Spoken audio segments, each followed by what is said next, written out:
And welcome to Wealth Wednesday. And this morning, returning is Yvonne, an investment specialist, certified by Credit Asset Management. Yes. Right? Licensed by, and with First Ontario Credit Union. Now, let's pick up where we last spoke. We were talking about RESPs, but there's lots more to talk about. There is, because today we're going to talk about withdrawing from the RESPs. Right. Okay. So first of all, normally, when is it withdrawn and how? So as we discussed last month, the Registered Educational Savings Plan is a saving structure for saving for post-secondary. So once a student has finished high school, accepted a program into a post-secondary institution, then the withdrawals can commence. Okay. By the way, what institutions qualify for RESPs?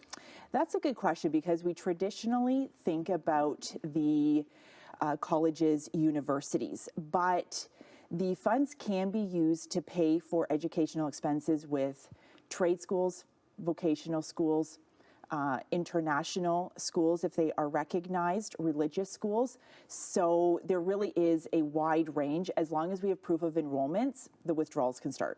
Okay. What's the taxation like? So the balance of the RESPs is in two specific categories. So the first is where the parents have contributed. When that is withdrawn, that is not taxable income to the beneficiary, so the child.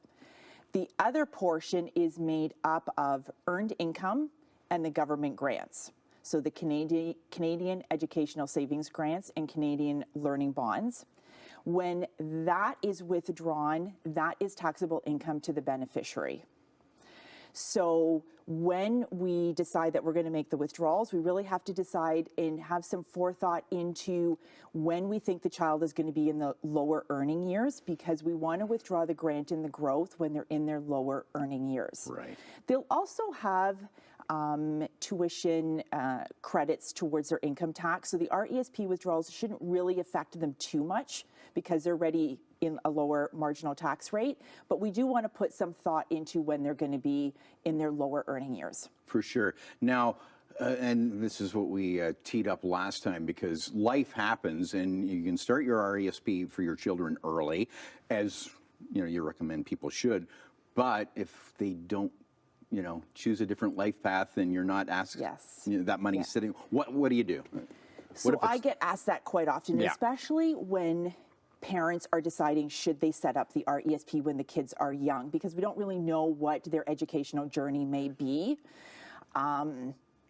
So if they decide not to go to school, so the first thing is that we know that if it's a family plan, beneficiaries, if there's more than one beneficiary, they can utilize the balances together. Mm-hmm.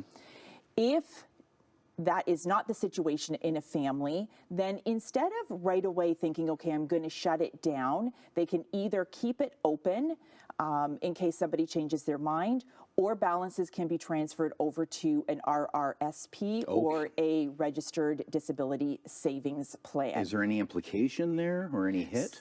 So there are some guidelines, some amounts that can be transferred, so you really should talk to an advisor. The other thing that you need to realize too is that contribution can be withdrawn at any time. The grants go back to the government, so it's really the growth portion that we can do the transferring over into RSPs and RDSPs. Okay. I wish we had more time, but more answers at First Ontario Credit Union with investment specialists like Yvonne. Thanks so much for helping us out on Wealth Wednesdays. It's actually our last chat, because I'm retiring on the 29th. I heard that. Yeah, so dream, plan, achieve. Yeah. And I wish you the best. Oh, thank you, Yvonne. I'll see you when I will miss you. Yeah, I'll miss you, but I'll see you when I run out of money. Okay, perfect. No, I want to see you when you have money.